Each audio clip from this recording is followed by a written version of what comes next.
Dear Undersecretary of Defense, Deputy Secretary General, Admirals, Generals, ladies and gentlemen. It is a great pleasure and honor for me to be here today at the opening ceremony of the Trident Juncture 15 exercise. On behalf of the NATO Military Committee, I want to thank Italy for co-hosting NATO's largest exercise for over a decade and for your continued commitment to NATO's operations and missions. I recognize that Italy, along with the other two co-hosts, Spain and Portugal, have gone to great lengths to accommodate the training requirements of the troop contributing nations. You have also had to adapt your exercise ranges and training facilities to host the logistical support and of the deployed elements, which is no small feat. I also want to take the opportunity to thank General Mercier, his predecessor, General Jean-Paul Paloméros, and the ACT staff for their hard work in planning and all the developmental work associated with this major exercise.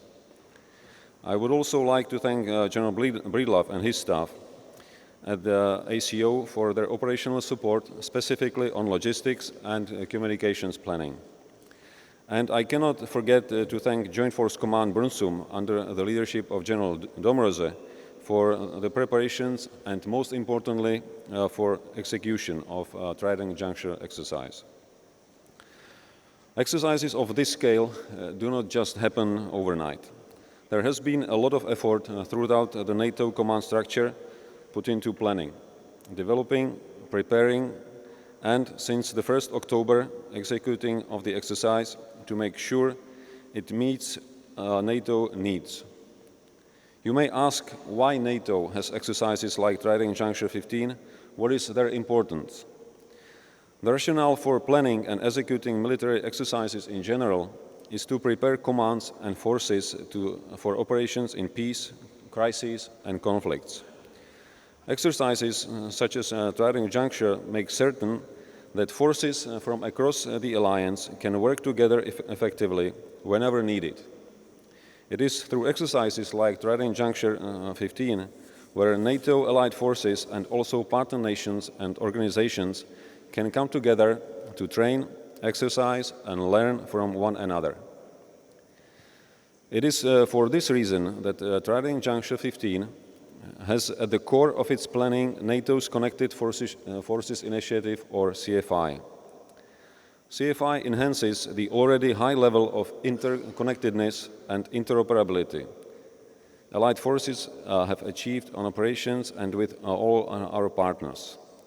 It serves to build on the lessons learned during operations such as ISAF and increase interoperability, which allows for NATO allies and partners who train to the same standards to easily join international security campaigns, combating terrorism and other global security challenges. This quick plug-in ability is a much sought-after skill in a multinational campaign when reacting to emerging security challenges. It is through CFI that we can also deliver the training and exercise elements for the Readiness Action Plan, which was agreed last year at the NATO summit in Wales. An important component of the Readiness Action Plan is the enhanced NATO response force, which has increased from 13,000 to up to 40,000 personnel. And the main purpose of Trident Juncture 15 is to ensure that the NRF has the capabilities to plan, prepare, deploy, and sustain forces during non-Article 5 operations. Elements of the Very High Readiness Joint Task Force, better known as VJTF or Spearhead Force, will also be tested.